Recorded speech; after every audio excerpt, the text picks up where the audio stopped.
Hola, este es el tercer video del seminario Ciudadanía, Instituciones y Ética de la especialización en Nuevas Infancias y Juventudes de la Universidad Nacional de La Plata.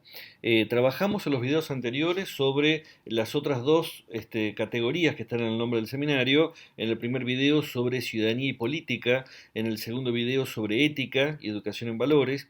Y en este tercer video nos metemos en la cuestión de la justicia dentro de las instituciones, que es el tercer componente. Siempre aclaro que mi recorrido profesional ha estado muy ligado a la educación formal, al sistema educativo, pero también podemos pensar que hay otras instituciones con las cuales podemos plantear algunas cuestiones de las que vamos a trabajar hoy que también se podrían pensar en relación con ellas, ¿no? Instituciones de educación no formal o instituciones vinculadas con el trabajo social que también podrían pensarse desde estos aportes. Estuvimos trabajando en el foro en torno a algunas situaciones y querría hoy meternos a pensar juntos cómo la justicia escolar contribuye a la educación ético-política. Tomamos en algún momento la definición de Carlos Cullen, una definición normativa, no descriptiva, que plantea que la escuela es espacio público de construcción de lo público. Y eso significa muchas cosas. Entre otras cosas significa que la escuela no solo educa cuando enseña sistemáticamente algo, sino que educa por su propio modo de organizarse, por su modo de establecer derechos y responsabilidades, por su modo de organizar distribución de roles. Es decir, que el formato institucional ya tiene un componente educador. Y en ese sentido también uno puede pensar que uno aprende en la escuela más allá de lo que la escuela quiere enseñarle. Hay muchos aprendizajes que son independientes de la intención de enseñar. Y uno aprende precisamente porque vive una experiencia escolar que va generando esos aprendizajes. Tienen en la bibliografía un texto de Jean Legal, un pedagogo francés, que plantea un compilado, una síntesis de experiencias de escuelas democráticas, ¿no? Toma la experiencia de la escuela de Nantes, la experiencia de Janusz Korczak, de Pistrac, de Freinet, algunas experiencias, todas valiosísimas, algunas con las que estoy más de acuerdo, otras menos de acuerdo, porque, como vamos a ver después, pero me parece que es importante pensar también que la escuela no es ni ha sido siempre del mismo modo, sino que hay una enorme variedad de configuraciones institucionales y parte del desafío es poder pensar cuáles de esas configuraciones son más pertinentes para dar una educación ético-política de carácter emancipatorio. En tal sentido también Pedro Núñez y Lucieli Tichever presentan en este capítulo que tienen en la bibliografía algunas percepciones y experiencias de estudiantes secundarios de Argentina en un contexto de cambios normativos hacia una cultura escolar más flexible. Es decir, la escuela secundaria viene discutiendo cómo modificar su normativa y hay que ver qué comprenden los y las estudiantes de esos cambios normativos y qué demandan de las instituciones. En la Convención Internacional de Derechos de Niños, Niñas y Adolescentes del año 1989 se establecieron al menos tres categorías de derechos que podemos pensar porque las tres categorías atañen a la organización institucional de la escuela. En primer lugar, los que se llaman derechos de prestación, es decir, niños, niñas y adolescentes son sujetos de derechos y hay ciertos derechos que el Estado debe prestarles, con lo cual uno puede pensar que la educación, desde ese punto de vista, la existencia de un sistema educativo ya contribuye a responder a un derecho de prestación. El Estado debe prestar ese derecho. Por otro lado están los derechos de protección, y lo vamos a ver en una de las escenas, sobre todo la escena de Kevis, que es que el Estado debe estar presente para intervenir, para evitar que otro viole o avasalle derechos de niños, niñas y adolescentes. Es decir, que el Estado es alguien que debe velar por la protección de estos sujetos frente a terceros. Y en tercer lugar están los derechos de participación, es decir, el reconocimiento de la voz de niños, niñas y adolescentes para tomar parte en las decisiones sobre situaciones que los conciernen. Y me parece que todas estas categorías de alguna manera demandan atención de la escuela, pero particularmente esta tercera implica una transformación fuerte, porque implica reconocer a niños, niñas y adolescentes como ciudadanos desde que están en las instituciones, que están en todo caso aprendiendo a ejercer derechos de la ciudadanía que ya ejercen, que en todo caso irá teniendo cada vez más prerrogativas legales, pero que ya implica considerarlos como sujetos de derecho que tienen voz y parte en las decisiones de su vida social dentro de la institución. Trabajamos con tres escenas de la vida escolar y yo quisiera aclarar que estas tres escenas son escenas reales, escritas por docentes y directivos de diferentes provincias de nuestro país. Y en este caso algunas cuestiones para tener en cuenta a la hora de analizar. Por un lado, siempre aclaro, no hay una respuesta correcta, no es que 2 más 2 es igual a 4. Sí, lo que vamos a hacer es pensar con criterios pedagógicos, éticos y políticos una lectura posible de estas situaciones. En este campo, 2 más 2 no es igual a 4, pero 2 más 2 está entre 3 y 5. Estamos tratando de construir ese territorio dentro del cual estaría la mejor lectura posible de cada situación y en todo caso lo que yo voy a hacer es aportar algo más a lo que vienen pensando en los foros. En segundo lugar, quisiera aclarar que no tenemos contacto directo con ninguna de las situaciones, lo que tenemos son relatos sobre las situaciones. En realidad nunca tenemos un contacto directo con la situación, porque incluso en aquellas escenas en las que participamos, tenemos nuestro punto de vista, pero quizás otro participante tiene otro punto de vista. Y en este caso parte del análisis es pensar quién narra y por qué narra de ese modo esa situación. También quisiera tener en cuenta en este caso que a veces en algunas situaciones de las que atravesamos en las escuelas, lo que nos pasa es que tenemos exceso de información. Acá tenemos una información acotada al relato. A veces nos pasa que tenemos exceso de información y se nos nubla la lectura de una situación particular porque decimos, este es hermano del qué y es el hijo del qué y este chico el año pasado. Y entonces el exceso de información termina obturando las posibilidades de intervenir. También quiero aclarar que algunos plantean en el foro, bueno, no sé si aprenden algo en esta situación. Los chicos aprenden en todos los casos, ¿eh? Aprenden de lo que la escuela hace o de lo que no hace, de lo que dice o de lo que no dice. Y aprenden lo que querríamos que aprendieran o lo que no querríamos que aprendieran. Pero aprenden porque la escuela está comunicando a través de los modos de actuar. También querría aclarar que no estoy juzgando a ningún docente en términos personales, pero sí estamos juzgando lo que hacemos como docentes, porque nuestro modo de crecer profesionalmente es someter a tela de juicio, someter a crítica las cosas que hacemos, para poder pensar, no podríamos hacerlas de otro modo, no podríamos hacerlas mejor, no para impugnar a nadie de los que están involucrados en estas escenas, sino para poder pensar, bueno, ¿cómo podemos aportar para poder mirar otros modos de posicionarnos dentro de la experiencia cotidiana escolar de cada uno?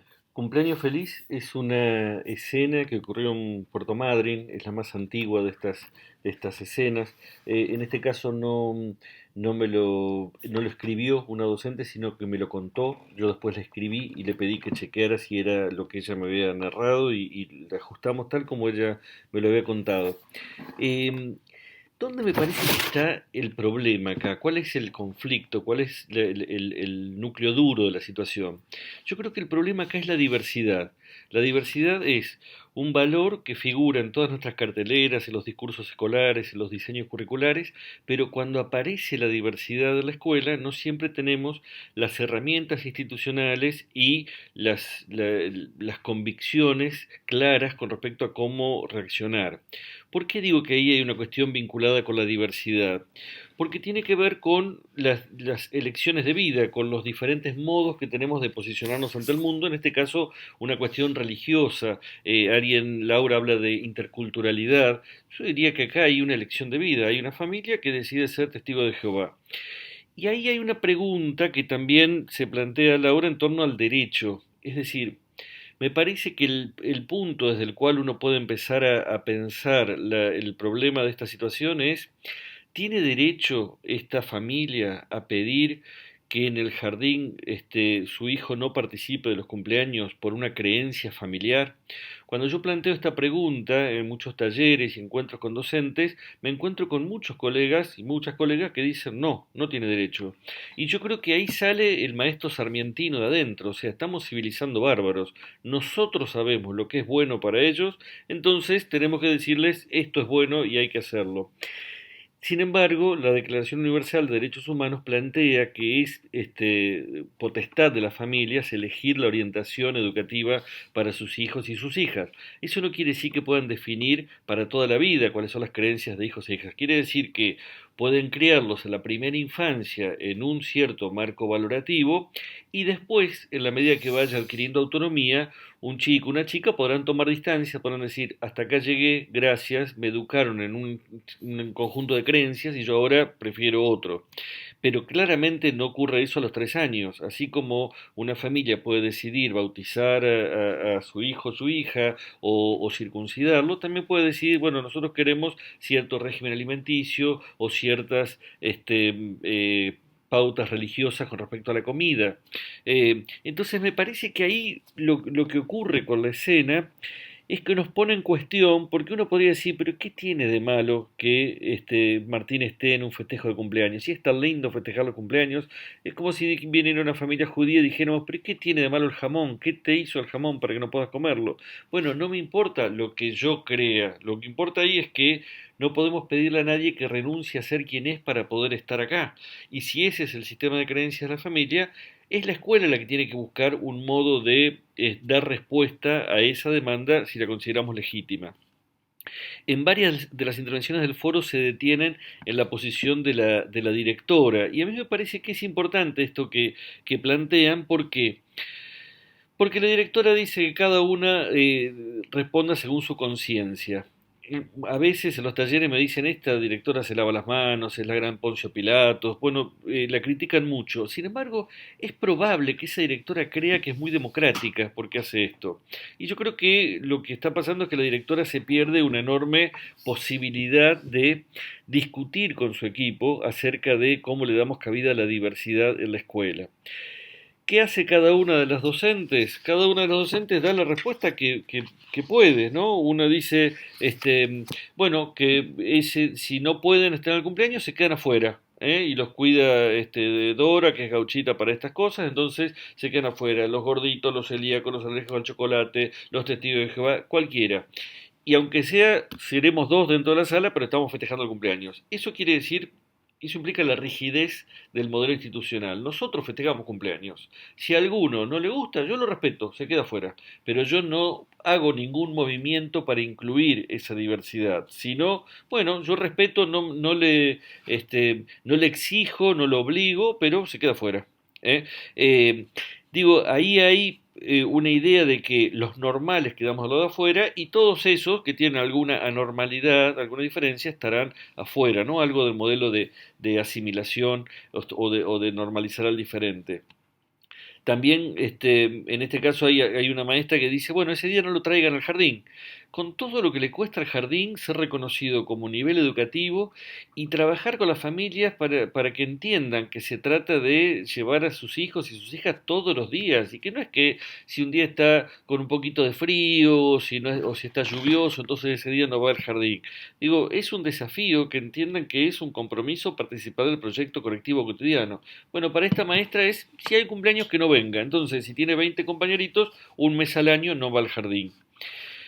Otra maestra dice, bueno, que festeje los cumpleaños fuera.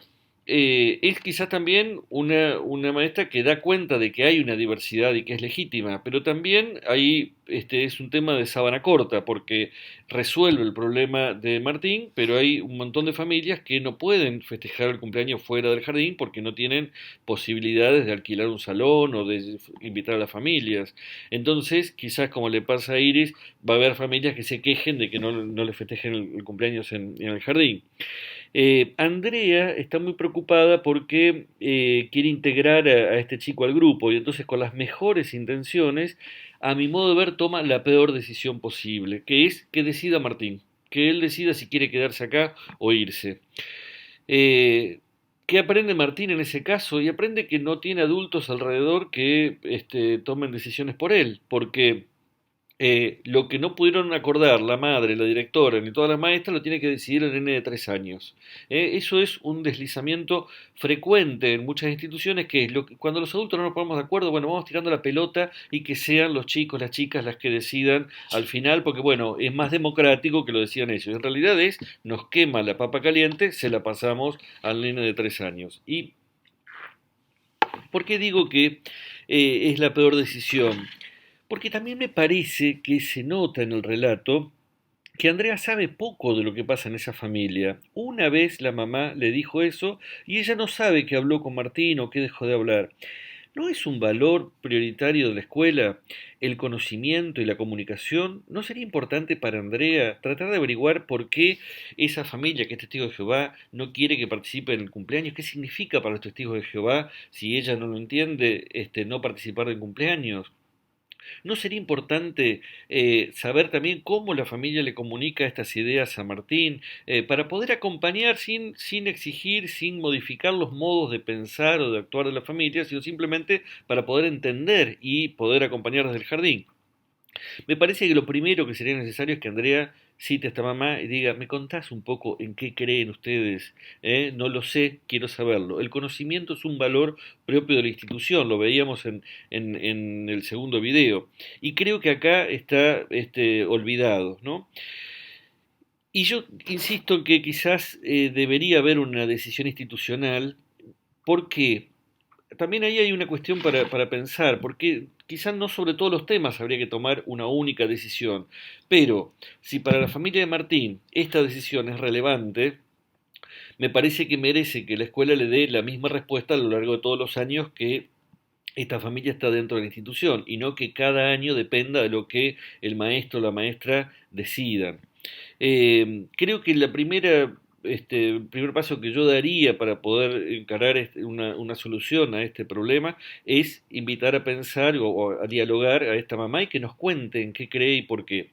Hasta donde yo sé, el problema sobre todo con los símbolos, hay una lectura que hacen los testigos de Jehová de la Biblia por la cual si hay un símbolo como la velita o la canción de cumpleaños, eso es considerado algo, es idolatría. Eh, durante muchos siglos la Iglesia Católica también consideraba algo pecaminoso festejar los cumpleaños, porque esa es una tradición pagana que viene del Imperio Romano, donde se prendía una vela el día del onomástico del emperador, no del onomástico, del cumpleaños, y entonces al finalizar el día se apagaba la vela, de ahí viene la costumbre. Eh, yo creo también que esa directora podría convocar a las docentes y decir, chicas, vamos a matarnos discutiendo, pero vamos a construir algún acuerdo. Demos todos los argumentos y las razones, pero tenemos que encontrar una respuesta. Y una vez que también en el equipo fuimos escuchando los diferentes argumentos, me parece que también se puede convocar a las familias y decir, vamos a buscar una respuesta que nos permita a todos estar incluidos en la decisión con una condición, no vamos a votar. Porque también a veces entendemos que democracia es levantar la mano y votar. Y en este caso decimos, ¿cuántos testigos de Jehová? Hay uno. Ah, bueno, levantamos la mano, quedaste afuera. No se trata de eso. El respeto a las minorías implica que las decisiones tienen que ser inclusivas, tienen que ser por consenso y tenemos que estar de acuerdo todos. Y entonces daremos todas las razones necesarias, pero para poder llevar adelante algo tenemos que estar de acuerdo todos. ¿Es posible hacer algo? Me imagino que sí, quizás ahí cada uno de ustedes, si ocupan cargos directivos, tendrán las respuestas, pero me parece que así como Martín llega unos minutitos después y no está analizado la bandera, pueden decir, bueno, la manera de festejar el cumpleaños del jardín será diferente. Nosotros tenemos la costumbre de cuando festejamos algo morfamos, cuando estamos tristes morfamos, cuando estamos aburridos morfamos. Quizás si la torta y la velita ese es el problema, buscaremos otros modos de festejar que no colisionen con las creencias de esta familia. Y quizás también diríamos, bueno, ese día ese chico, el que cumple años, elige los juegos o tiene algún rol especial. Y una vez que termina el jardín, quienes quieren se quedan 5 minutos más para soplar la velita y llevarse un pedazo de torta. Y no es tan complicado, pero no le pedimos a nadie que se vaya ni que se quede afuera, sino que en todo caso se puede buscar una respuesta que sea de consenso, de construcción colectiva. Ahí tenemos un problema centrado en la diversidad cuando aparece la escuela y al mismo tiempo tenemos una enorme oportunidad de construcción institucional de una cultura política inclusiva. Los chicos y las chicas aprenderían mucho si vieran a todo el equipo docente y a las familias discutiendo sobre este tema y construyendo un acuerdo. Si pudiera ir la mamá de Martín a la sala a contarle por qué ellos deciden no festejar el cumpleaños o no hacerlo de esa manera, así como también si poner las familias a explicar por qué un chico es celíaco o es alérgico al chocolate y entonces eso no lo puede comer. Porque eso amplía también el horizonte cultural de chicos y chicas, permite entender que tenemos muchas cosas en común y también hay diferencias que no nos hacen menos o más que nadie, ni mejores ni peores, sino simplemente diferentes. Y eso además enriquece la vida social. El caso de Kevin es un caso de La Pampa, si no recuerdo mal. Está publicado en mi libro Entre Familias y Escuelas y es de un séptimo grado, algo que en algunas provincias es secundaria, en otras provincias es primaria. Es una edad que es diferente en diferentes lugares del país. Eh, Creo que una de las maneras de entender este tipo de situaciones es pensar quién narra y para qué narra. Y por lo menos cuando yo leo esta situación, noto que alguien narra con cariño, pero también narra como para mostrar su propia derrota, su propia resignación a que no hay nada para hacer. Me da la sensación de que cuando plantea este relato es para decir, bueno, nosotros tenemos toda la información muy clara, pero bueno, no se puede hacer nada, porque esto no depende de nosotros, de nosotras. Entonces creo que ahí hay algo para pensar, porque lo primero que me llama la atención de esta escena es por un lado hay un contexto familiar quebrado, queda clarísimo, y entonces vemos, bueno, es que esto ocurre en muchísimos lugares de nuestra sociedad, y es probable que después de esta pandemia este tipo de situaciones proliferen, aumenten, se multipliquen, por lo menos porque además la crisis económica va golpeando a muchas familias, y el efecto a veces es rupturas de relaciones, violencia, pero en muchos casos hay un componente socioeconómico que es lo que va de alguna manera estrangulando las posibilidades de la vida de un grupo familiar y termina generando algunas situaciones de mucha tensión dentro de cada hogar. Lo que me parece que es sorprendente es el nivel de meticulosidad del diagnóstico que lleva adelante la escuela. Como tiene un diagnóstico súper prolijo y meticuloso, mucho más prolijo que las posibilidades de pensar alternativas de intervención. Y a veces me pregunto en estas situaciones si el diagnóstico favorece las intervenciones o las obtura o las inhibe. Eh, Gabriel habla de las marcas psíquicas de Kevin y es cierto que lo que se nota acá es que Kevin está en un ciclo, en un proceso que lo lleva casi de forma directa a un derrumbe, a un futuro bastante riesgoso. Y entonces la pregunta es, bueno, ¿qué podemos hacer desde la escuela? Quizás no tenemos todas las posibilidades, pero lo importante es que no dejemos de lado ninguna de las que sí podríamos hacer. Bueno, Matías habla de la judicialización. Acá, si miran en el foro, hay cierta contradicción entre los aportes, porque algunos hablan de que debería haber mayor convocatoria a la justicia para que intervenga, y otros dicen no. Nos parece mejor que no intervenga la justicia. Yo creo que hay que pensar eso seriamente y depende mucho del contexto en el cual esto ocurre. Hay algunos lugares donde la escuela tiene vínculo con el sistema judicial o con las instituciones cercanas y saben que si intervienen va a haber una intervención potente y pertinente, y en otros casos donde saben que el peor camino es ese. Entonces tampoco ahí tomaría una única posición. Creo que depende mucho del contexto en el cual esto ocurra. Pero sí es cierto lo que plantea Alejandra, el diagnóstico que hace la escuela es casi un prontuario y habla más de los rasgos externos de Kevin, de todo lo que ha condicionado a Kevin, que de lo que Kevin es o hace, o como dice también Matías, de cómo está, que es que está violento. ¿Y cuál es el sentido de la violencia? Cuando la violencia se ejerce en algún lugar, la violencia es un tipo de lenguaje. Y entonces, ¿qué es lo que quiere comunicar Kevin con esa violencia? A mí me parece que, en primer lugar, esta escuela, para poder posicionarnos ante la situación, esta escuela debería asumir que es el último eslabón del cual Kevin se está agarrando y que efectivamente no hay otros lugares de los cuales agarrarse, con lo cual lo que la escuela haga puede ser crucial. Y crucial no quiere decir que va a encontrar la respuesta para la semana que viene, pero sí es importante que haya una nueva marca en Kevin donde él pueda decir, la escuela me acompañó. Aunque yo quizá no lo pude tomar en el momento, pero si en algún momento él puede hacer un balance de su vida y decir, nadie me dio una mano, que pueda pensar, salvo la escuela, porque la escuela estuvo cuando yo la necesité. Entonces me parece que esa es la primera convicción que debería tener la escuela a la hora de posicionarse.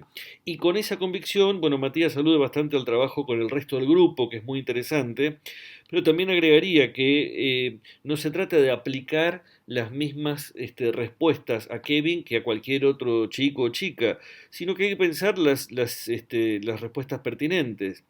Uno podría pensar, bueno, pero si un chico falta mucho y no rinde las evaluaciones, tiene que repetir. Sí, en términos generales puede pasar, pero Kevin, en este caso, lo que está diciendo es quiero que me expulsen, quiero que me muestren que soy incapaz y que entonces, si ustedes me terminan de mostrar que yo no puedo estar en la escuela, entonces yo puedo ir derechito por otro camino que es el contrario a lo que ustedes me proponen. La escuela en todo caso tiene que frenar esa construcción en la cabeza de Kevin y eso será buscando las respuestas que sean para Kevin, que será, vamos a seguir sosteniéndote y acompañándote, incluso cuando vos nos des pocos permisos para hacerlo. Me parece que hay que pensar en un trato diferenciado y sobre todo en un trato donde esté muy presente el afecto. ¿Eh? En este caso el afecto es una herramienta pedagógica. No estoy hablando de que no necesariamente cada docente tiene que estar, tiene que sentir un cariño personal por Kevin. No, de lo que se trata es de que los docentes también trabajamos con nuestro cuerpo y nuestras emociones. Y parte de ese trabajo es mostrar el afecto a alguien, a un alumno, a una alumna que lo está necesitando, porque no encuentra a su alrededor gente que responda desde el afecto, de decir, a ver, vos estás necesitando acá un abrazo, una escucha, un juego, un momento de sentir que sos reconocido como persona, donde podemos valorar lo que haces, aunque sea poquito, pero que esos dibujos que estás haciendo son maravillosos y quizás ahí tenés un camino para salir adelante. Hay un montón de historias de vidas, de gente que fue después brillante, que que empiezan por una historia de infancia durísima como la de Kevin, pero lo que necesita cada una de esas historias es que alguien en algún momento funcione como el último eslabón que sostiene, que aguanta y que ayuda a poder sostenerse dentro de la sociedad. Creo que ahí la escuela, más que abundar en diagnóstico, tendría que revisar mucho cómo nos posicionamos ante esto que le está pasando a Kevin. Por un chicle es una escena que ocurrió en La Pampa y fue redactada por una directora en una capacitación y está publicada en mi libro Entre Familias y Escuelas. Y me detengo en esto de quién narra porque me parece que también es uno de los elementos a tener en cuenta al analizar la situación. ¿Quién narra esta escena y para qué? Yo creo que claramente la situación que nos cuenta es de una, como dice Marilina, un comentario desafortunado. Realmente estuvo fuera de lugar que esta profesora hablara de la relación entre el chicle y el costo de la fotocopia. Pero también me parece que quien narra nos quiere mostrar que ella, la directora, está trabajando por el bien de sus alumnos y de sus alumnas, pero se encuentra con este tipo de docentes que no acompaña el trabajo que ella quiere hacer. Y más bien me parece que conviene sospechar un poquito de ese posicionamiento, porque también creo que acá se juega, como dice Constanza, disputas acerca del sentido de la escuela media. Eh, Hay dos posiciones distintas acerca de para qué sirve la escuela media. La escuela secundaria es el nivel educativo más controvertido y que está en una situación más crítica desde hace décadas en nuestro país. Y algunos plantean que incluso nació ya en crisis, desde las primeras experiencias a mediados del siglo XIX, el currículum de Amadeo Jacques en adelante ya era cuestionada porque se planteaba que no satisfacía la función que debía cumplir. Y ha tenido una tan abigarrada cantidad de propuestas de reformas enorme a lo largo del tiempo, reformas inconclusas, incompletas, contradictorias. Y yo creo que ahí se expresa esa contradicción. En el relato, uno puede ver también cómo la directora descalifica fuertemente a esta profesora. Y quienes somos docentes sabemos que muchas veces en las escuelas no todos tienen la misma ponderación a la hora de posicionarse. Entonces ella dice, bueno, esta profesora recién recibida, como diciendo, tomá, yo tengo 35 años de antigüedad, no como vos que estás recién recibida, de la universidad, o sea, no del profesorado, viene de la Universidad del Centro de Santa Rosa y no de meter los pies en el barro como yo, de inglés, viste cómo son los de inglés, viste cómo son los de matemática, viste cómo son los de educación física, con ese estereotipo de como, viste, los de inglés no entienden lo que está pasando acá. Entonces me parece que cuando describe a la docente está diciendo no voy a darle el derecho a opinar, porque yo sé cómo hay que actuar acá y ella no. ¿Qué plantea la profe de inglés? La profe de inglés está convencida que el trabajo de la escuela secundaria es un trabajo de transformación de la vida personal a partir del esfuerzo, del mérito. Ahí hay una concepción de escuela secundaria, una concepción ligada a la excelencia. Una buena escuela secundaria es la que logra que cuando alguien se esfuerza sale de un contexto social de pobreza a través de un mecanismo individual. La directora plantea una posición, a mi modo de ver, opuesta, que es la idea de acá estamos para contener, para acompañar a las familias, estas son familias pobres, con situaciones muy difíciles, entonces acá lo importante es acompañar, contener, comprender, escuchar. Y yo digo, hay una cierta ideología del pobrismo ahí, ¿no? De la idea de, acá no se trata de transformar nada, no vaya a ser que alguien quiera transformar algo. De lo que se trata es de que nosotros estamos acá para que no haya conflicto, pero no me parece que ninguna de las dos posiciones sea una posición que implique pensar a la escuela como un espacio de transformación de la vida social. Una por vía del mérito personal y otra por este adormecimiento de la conciencia, que significa que cada cual se quede donde está, porque acá lo que hacemos es comprender y acompañar y contener. Me parece que lo primero que habría que hacer en esa escuela es dar una discusión político-pedagógica acerca de para qué estamos trabajando. Me parece que eso es lo que no está presente. Y lo que se juega es un tire y afloje. La directora dice, yo estoy acá, en esta escuela se contiene, se acompaña. Si los chicos aprenden o no aprenden, me importa poco y nada. Y la profesora que dice, yo vengo acá a exigir, exigir, exigir. Si del otro lado hay alguien que tiene alguna dificultad, me importa poco y nada.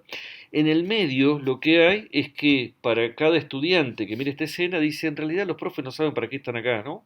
Eso es lo que estamos aprendiendo.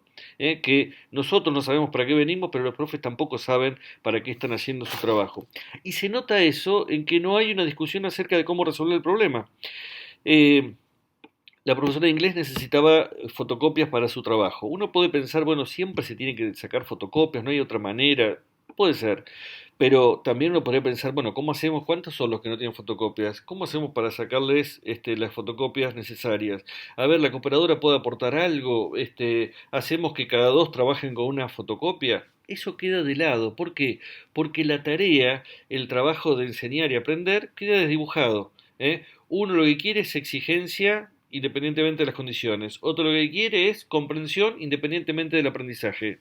Digo, me parece que ahí queda encerrada buena parte de las disputas que se dan en la escuela secundaria y que tendríamos que volver a pensar. A mi modo de ver, no hay escuela excelente que no sea al mismo tiempo inclusiva, y no hay escuela inclusiva que no sea al mismo tiempo excelente. ¿Por qué digo esto?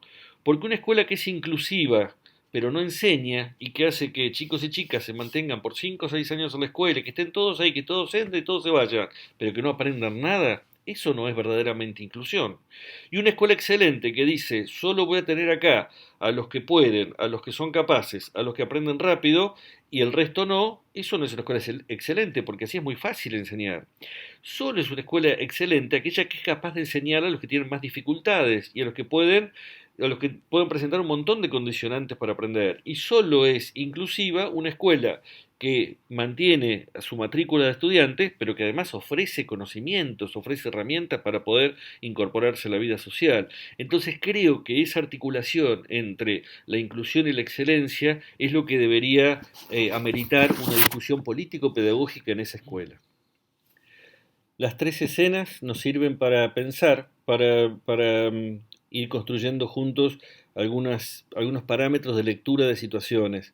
A mi modo de ver, el trabajo de construcción de una pedagogía ética y política se basa mucho más en la lectura de situaciones de la vida cotidiana escolar que en el enunciado de categorías genéricas que después vemos cómo aplicamos a cada una de las instituciones. Se trata en todo caso de poder construir a partir de estas escenas aquello que es una respuesta posible a lo que atravesamos cotidianamente en las instituciones. Y en diálogo con esto es que quiero plantear un posicionamiento acerca de cómo pensar la justicia dentro de la escuela, como un esquema que nos permita pensar, no para cerrar o tratar de aplicar mecánicamente a estas situaciones, sino para poder tener ciertos elementos comunes a la hora de mirar cada una de estas escenas.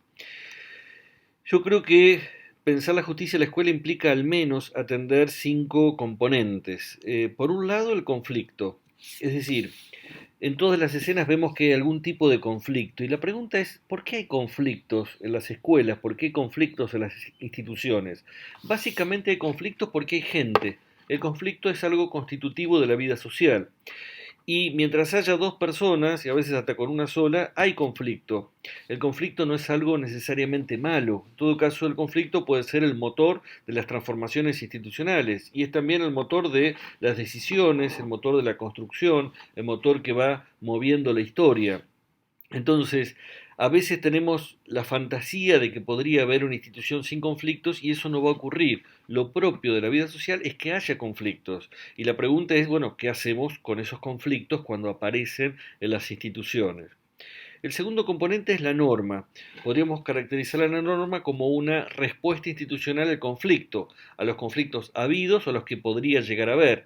Es decir, la norma plantea que ciertos conflictos van a ser atendidos desde algún punto de vista. Es decir, en muchas sociedades, cuando alguien mata a otro, eso es considerado un asesinato. Entonces la norma es tomar como asesinato esta actitud de que un miembro mate a otro.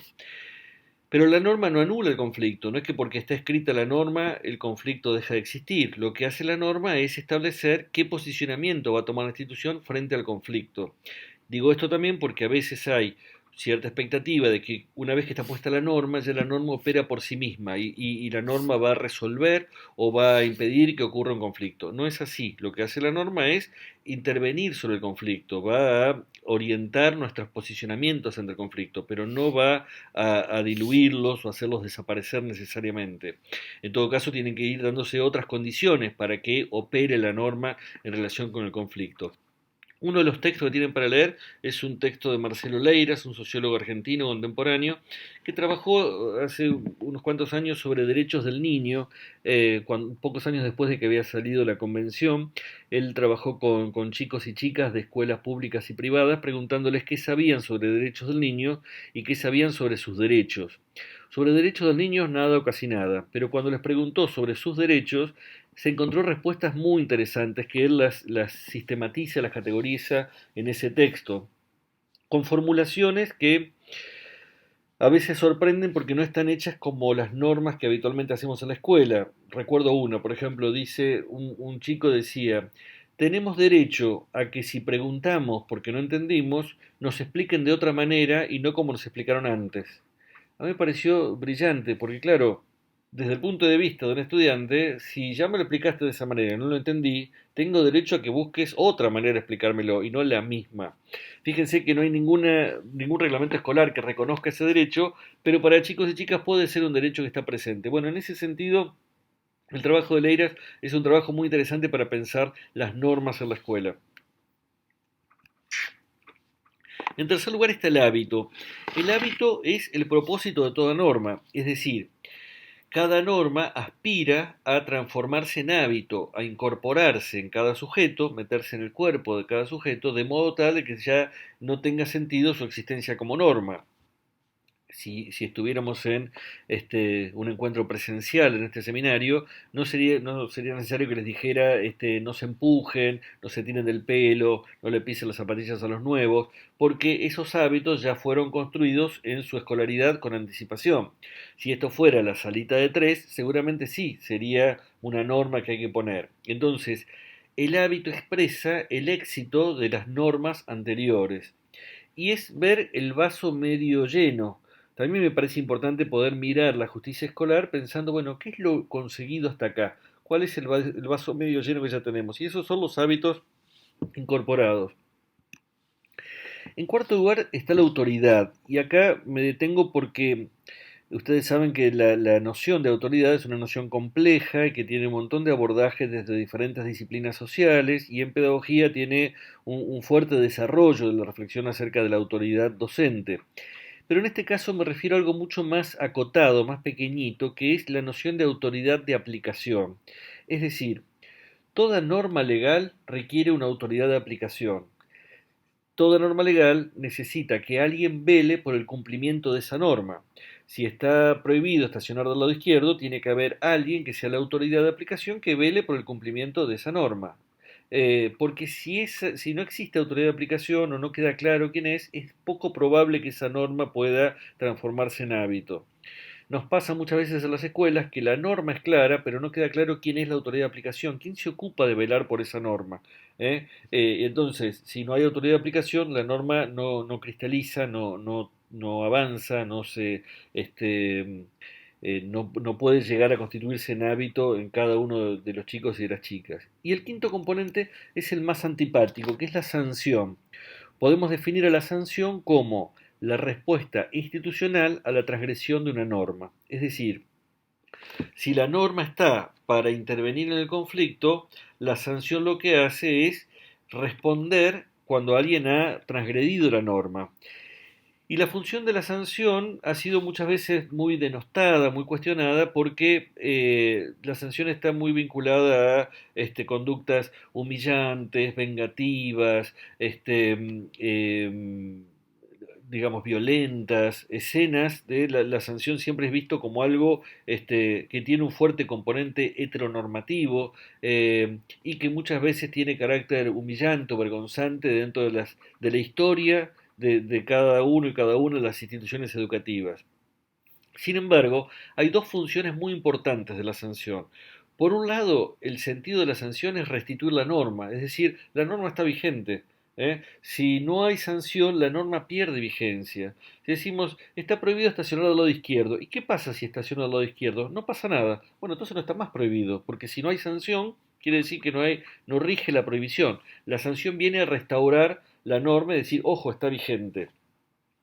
El segundo sentido es un sentido formativo, que es muy importante y que lo plantea Philippe Mérier, un pedagogo francés contemporáneo que valoro mucho, en un artículo que tienen para leer, donde él dice, la sanción tiene un valor ético muy importante, porque el sentido de la sanción es una atribución de libertad al sujeto que actúa. Sancionar a alguien es decirle, vos decidiste actuar como actuaste, y podrías haber decidido otra cosa, y podés llegar a decidir otra cosa. Porque confío en que podés llegar a actuar de otro modo, te sanciono. Porque no sancionarte implica no confiar en tu libertad, no reconocerte como un sujeto libre. A mí me parece muy importante este aporte de Mérier, porque lo contrario de la sanción es el tratamiento de pobrecito, pobre este nene, no le da cabeza, pobre este nene no puede, pobre Kevin con los problemas que tiene. Digo, si Kevin golpea a un compañero, la escuela tiene que decir, Kevin, por esto vas a tener una sanción, porque vos no podés pegarle a un compañero. Y si yo en lugar de eso me pongo en el lugar de este pobrecito, no estoy contribuyendo a que se forme como sujeto libre. Es más, lo estoy erosionando fuertemente. Quizás una de las cosas más duras para cualquier sujeto es ser considerado pobrecito, ¿no? Pobre, él no le da, pobre, ella no puede. Entonces creo que es importante esta idea de la sanción. Ahora, también es importante el tipo de sanción que se busca, porque tiene que ser una sanción que tenga como objetivo que quien transgredió la norma la incorpore, que quien transgredió la norma entienda el sentido de la norma y pueda decir, bueno, a partir de ahora la voy a cumplir. No se trata entonces de ninguna sanción humillante, vergonzante, vengativa, sino a veces simplemente de decir, bueno, si no podés estar mientras hacemos una actividad, no vas a participar de la actividad. Si hiciste algo que lastimó a un compañero o una compañera, vas a pedirle disculpas o vas a rehacer el trabajo que rompiste. Y la sanción siempre tiene que ver con aquello que es posible de suscitar una reacción en el sujeto que transgredió la norma. En general yo creo que no son muy útiles las sanciones automáticas, como romper un vidrio de la escuela equivale a 5 amonestaciones. ¿Cuántas amonestaciones tengo por año? 25. Ah, bueno, entonces puedo romper hasta 4 vidrios, porque si yo rompo 5, quedo afuera. Pero hasta 4 vidrios por año puedo romper. Estamos en octubre, ya rompí 3, me falta uno antes de terminar el año y a fin de año es como pase por la salida y vuelva a recorrer desde Formosa Zona Sur en el estanciero. Vuelvo a juntar amonestaciones posibles y las sigo usando el año que viene. Es un sistema muy especulativo. O lo mismo si decimos, bueno, el que rompe un vidrio lo tiene que pagar. Entonces, el hijo del vidriero puede romper todos los vidrios que quiera y el que no tiene un peso no puede romper ningún vidrio. No es eso. El sentido de la sanción es decir, bueno, ¿cómo vamos a lograr que este sujeto, que este chico, esta chica, incorpore esa norma, incorpore el sentido de la norma? Y la sanción es que algo tiene que hacer la institución, no necesariamente algo está estipulado en la norma, sino que va a ser una sanción que está decidida por quienes tienen que tomar la decisión. Entonces, parte del trabajo es combinar estos 5 elementos en esta reflexión acerca de la justicia de la escuela. Y estos 5 elementos se relacionan también con un enunciado de derechos y responsabilidades dentro de la escuela.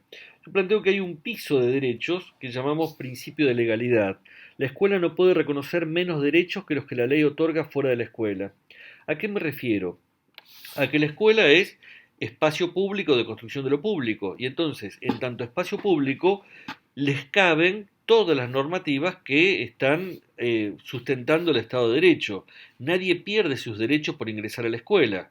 Al contrario, si alguien fuera de la escuela siente que sus derechos no son respetados, más todavía tienen que ser respetados dentro de la escuela, porque la escuela es espacio público de construcción de lo público.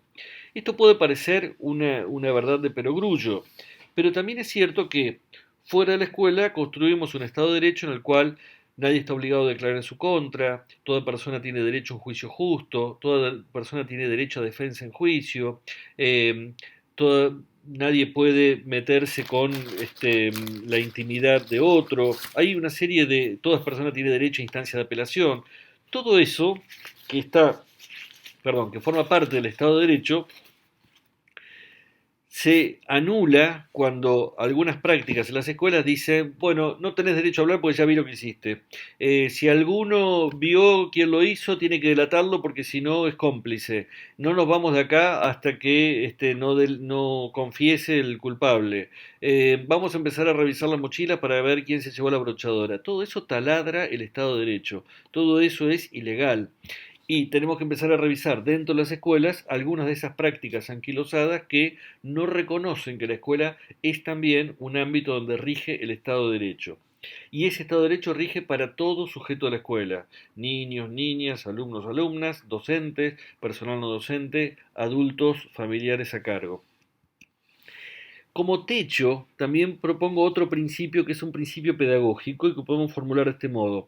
No se puede esperar de los estudiantes mayor grado de responsabilidad que el que se espera de un ciudadano adulto de la sociedad. ¿A qué me refiero con esto? Digo que es un principio pedagógico porque el objetivo de la escolaridad es formar al ciudadano adulto, es decir, formar a aquel ciudadano que tiene reconocidos todas sus potestades de ciudadanía.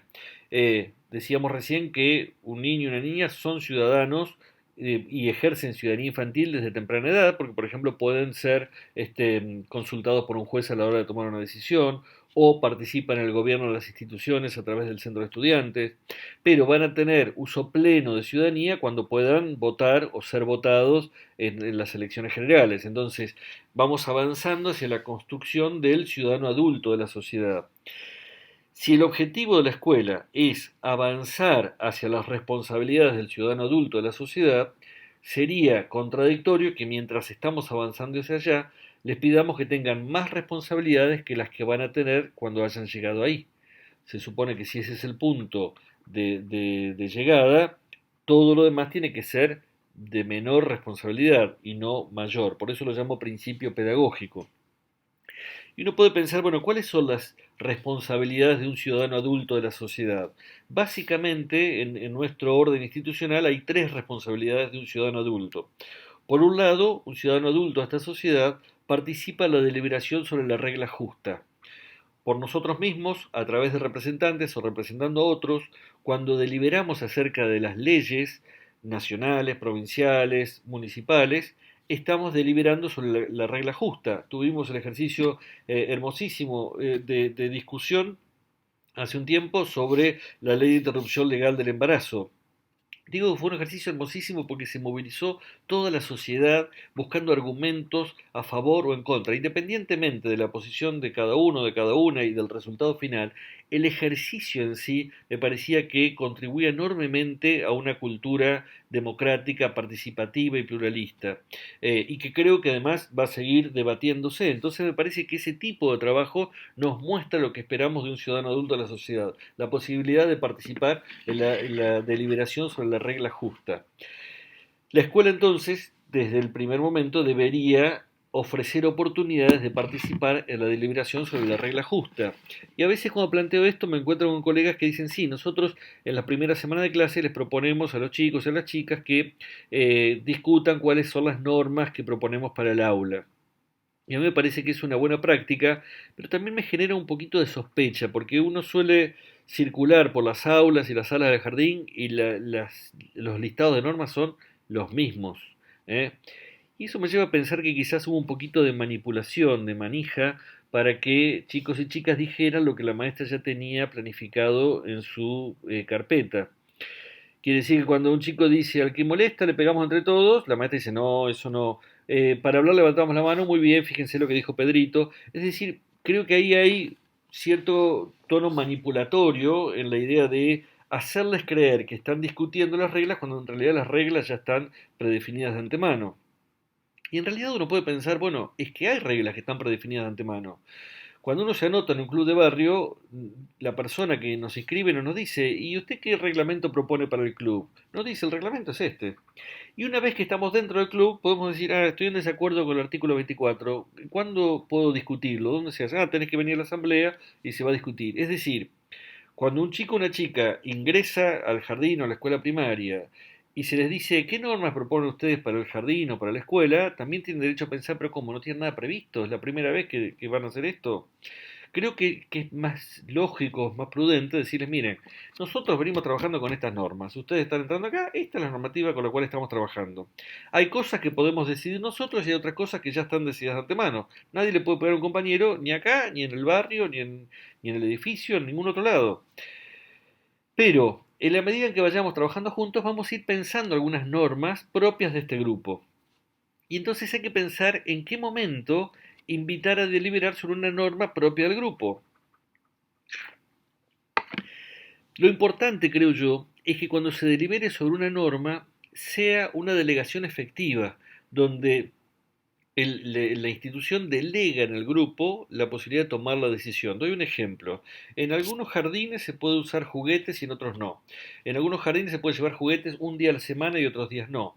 En algunos jardines el que lleva juguete juega con su juguete y en otros jardines el que lleva un juguete para compartirlo.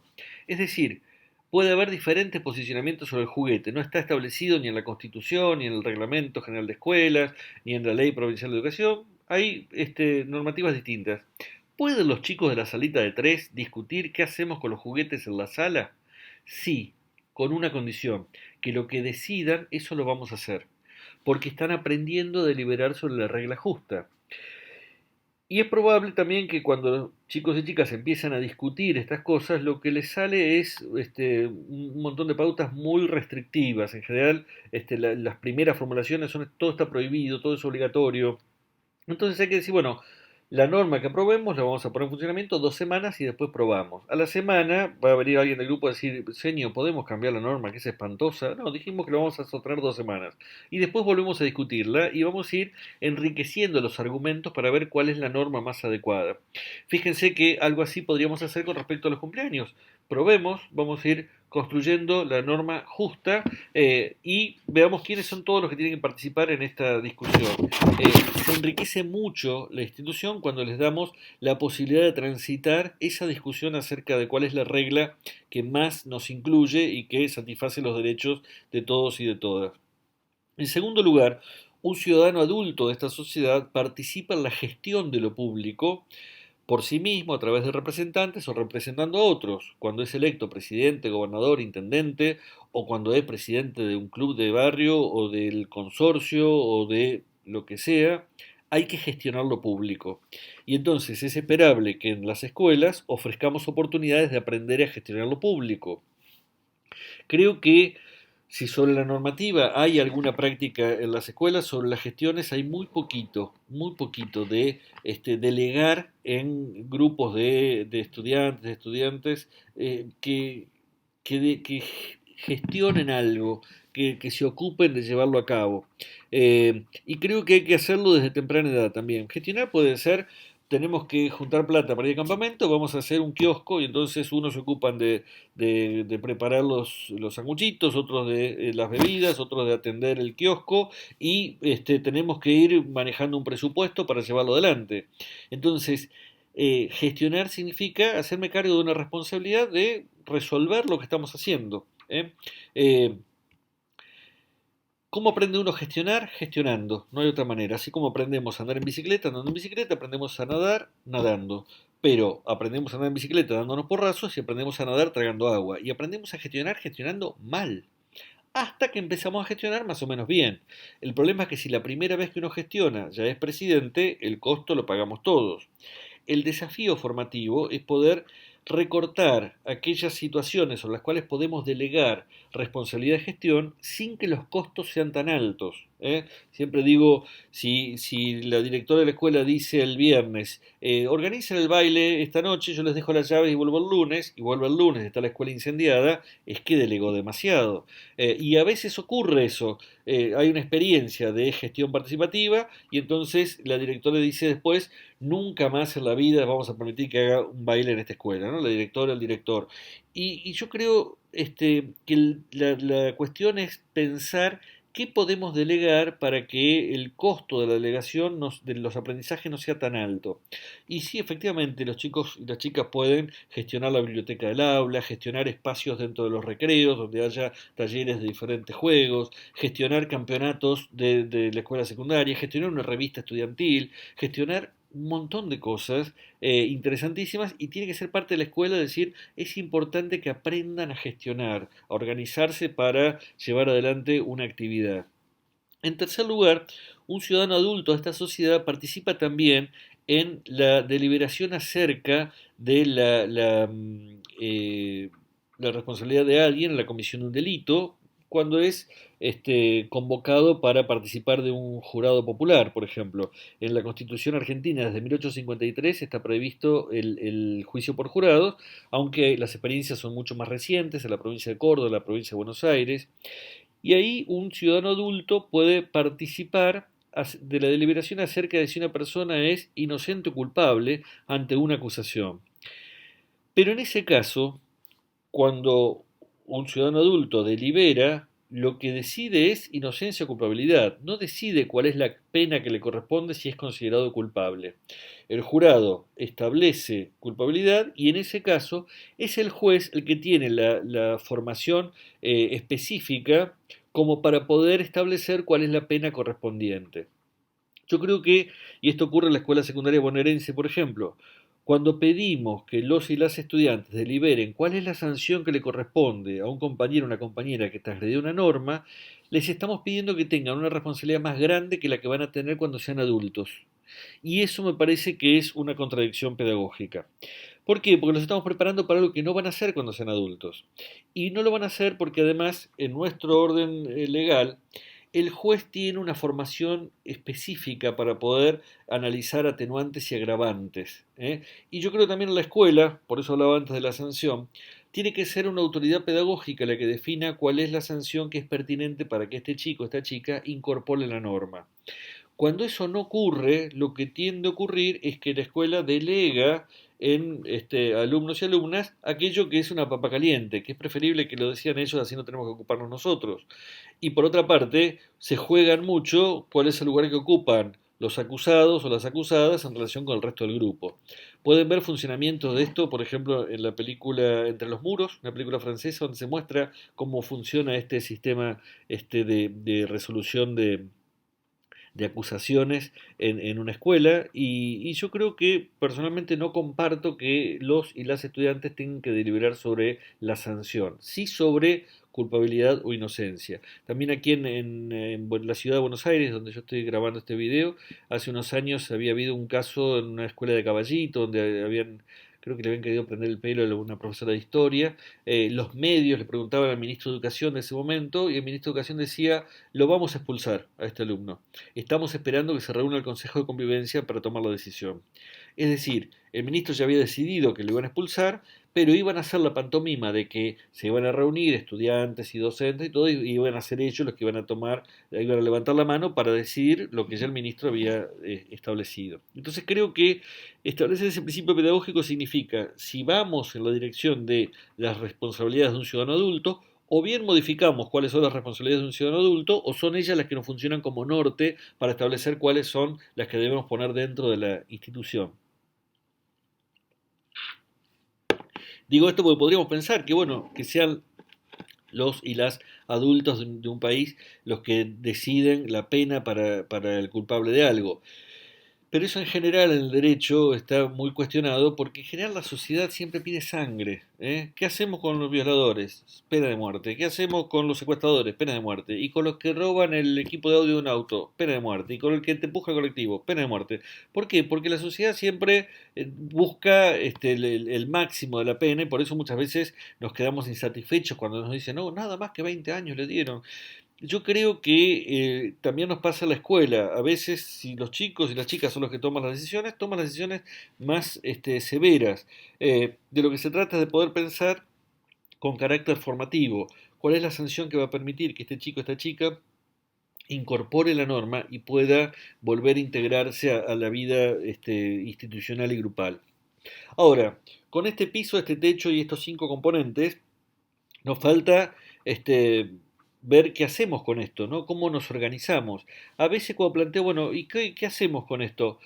Algunos colegas me dicen, tendríamos que armar un reglamento bien exhaustivo, bien meticuloso, bien detallado, que no se nos escape nada, para atender a estos dos principios y a estos cinco componentes. Y yo creo que esa es la peor vía, el peor camino. ¿Por qué?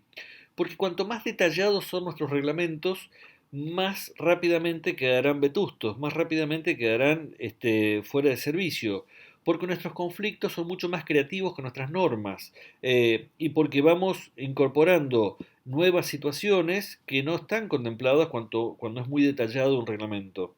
Pensemos, por ejemplo, lo que ha pasado con los celulares. Lo que seguimos llamando celulares ya son pequeñas computadoras portátiles, pero quien armó alguna reglamentación hace 5 o 6 años lo hacía sobre celulares que tenían unas funciones mucho más acotadas que las que tiene un celular reciente. Entonces, esa normativa ya nos quedó vieja en poquito tiempo. Lo que propongo es el camino contrario. En lugar de hacer un reglamento muy detallado, pensemos cuáles son los núcleos duros, cuáles son los componentes centrales que debería atender cualquier normativa. Pensemos más en esos componentes o criterios generales que debería estar presente en todo reglamento y en toda lectura de situación conflictiva dentro de las instituciones. Y para mí esos criterios básicos son dos, que son la convivencia y la tarea. Defino aquí la convivencia como la regulación de las relaciones entre sujetos diferentes. Es decir, en la escuela convivimos personas de diferentes géneros, diferentes creencias, diferentes tradiciones culturales, diferentes caracteres, diferentes edades, diferentes muchas cosas. La convivencia implica regular las relaciones entre sujetos diferentes de modo tal que a nadie se le pida que renuncie a ser quien es para poder estar acá. Que todas las diferencias legítimas puedan ser reconocidas para poder estar acá. Y que podamos convivir a lo largo de una gran cantidad de horas en las instituciones todos aquellos que somos diferentes. Si las diferencias son ilegítimas o afectan a terceros, por ejemplo, yo fumo, vos no, bueno, entonces estás afectando a terceros. Esa convivencia habrá que regularla de otro modo. Pero si yo soy testigo de Jehová y vos sos judío y aquel es ateo y aquella es vegana, tendremos que convivir los diferentes y buscar que la normativa no esté pensada desde una de esas particularidades, sino que atienda a la pluralidad. Por otro lado, la tarea. Caracterizo la tarea como la regulación de las acciones que hacen posible la función social de la escuela. La función social de la escuela es enseñar y aprender, básicamente. Y entonces todo el trabajo de la escuela debería contribuir a que en la escuela se enseñe y se aprende. Sí, se aprenda. Y no debería haber cosas que impidan o inhiban la posibilidad de enseñar y aprender. Eso parece una verdad de perogrullo, pero cualquiera que haya estado en las instituciones educativas sabe que quizás uno está enseñando el teorema de Pitágoras y viene el fotógrafo para llevarse a dos que faltaron el otro día para sacar la foto, después viene el presidente de la cooperadora para decir que algunos no pagaron la cuota, después viene la vice para decir que vamos a salir por otra puerta porque hoy está lloviendo, después viene la directora para preguntar quién tiró el rollo del baño en el inodoro, y entonces a la cuarta interrupción el docente te pregunta: ¿a esta escuela le importa que yo enseñe el teorema de Pitágoras o no? Porque pareciera que todo es más importante que la enseñanza, pareciera que todo tiene prioridad. Del mismo modo, decimos, ¿se puede usar el cañón para trabajar en el aula? Sí, tenés que presentar una nota el día martes, después pedir la llave el jueves a la tarde cuando viene el encargado de la llave, después retirarlo un miércoles a la mañana, que es cuando está Dorita, la que tiene la que atiende en la biblioteca. Y uno dice, a ver, es tan complicado que ya no se puede usar el cañón para dar clases. La normativa impide que se trabaje. Entonces creo que pensar criterios básicos significa que toda la normativa escolar debe apuntar a que podamos convivir sujetos diferentes sin pedir que a nadie se le pida que renuncie a ser quien es para poder estar acá. Y toda la normativa escolar debe estar apuntando a que la tarea prioritaria sea enseñar y aprender y que todo lo demás que ocurre en la escuela sea subalterno frente a esas tareas prioritarias. Si nosotros pensamos esto, podemos pensar un montón de situaciones en las cuales tenemos que volver a pensar, ¿no? Hace un tiempo en una escuela me contaba una directora, acá cerquita en Ciudad Oculta, en Ciudad de Buenos Aires, que una docente pedía sanción para un chico que le había pegado un pelotazo mientras ella cruzaba el patio en diagonal en la hora de educación física para ir a calentar agua para el mate. Le pegaron un pelotazo y entonces ella pedía una sanción. Y la directora me decía, es ella la que está mal. Y yo digo, claro, si la tarea en ese momento es dar clase de educación física en el patio, ella tiene que buscar otra manera de llegar a la cocina, pero no es ella la responsable. Y por suerte iba a calentar agua y no venía con el agua caliente. Del mismo modo, también cuando es él o la maestra la que está hablando mientras los chicos están haciendo un trabajo, debería ser legítimo que un estudiante diga, señor, profe, puede hacer silencio porque estamos trabajando. ¿Eh? Priorizar la tarea y priorizar la convivencia significa revisar nuestras prácticas cotidianas en las escuelas para volver a ordenar esto en función de hacerlo más justo. Y creo también que lo vemos en el caso de Todo por un chicle. Lo que se pierde de vista es la tarea. Y pareciera que cada uno juega su juego en ese contrapunto entre la directora y la profe de inglés, sin tener en cuenta, bueno, pero ¿qué es lo que tenemos que resolver acá? Como para garantizar que en ese grupo todos y todas estén aprendiendo lo que tienen que aprender.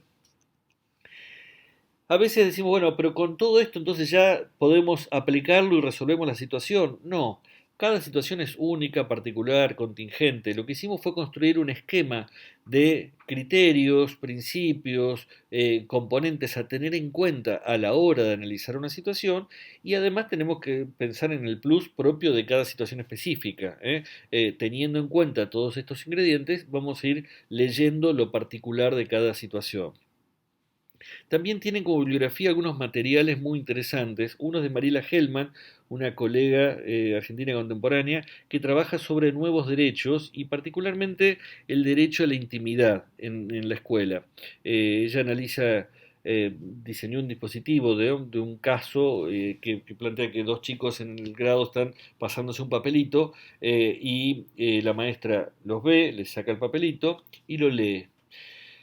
Ella entrevistó a alumnos y a docentes y todos los alumnos y todos los docentes están de acuerdo en que estaba mal que se pasara un papelito en clase y la maestra tiene derecho a sacar el papelito porque estaban trabajando en clase. Ahora, cuando les pregunta si tiene derecho a leer el papelito, todos los docentes entrevistados dicen que sí y los alumnos entrevistados dicen que no. Es decir, alumnos y alumnas tienen una idea de que hay un derecho a la privacidad que docentes no están reconociendo. Entonces me parece interesante para poder pensar cómo se va produciendo un nuevo derecho que no estaba previsto en la legislación.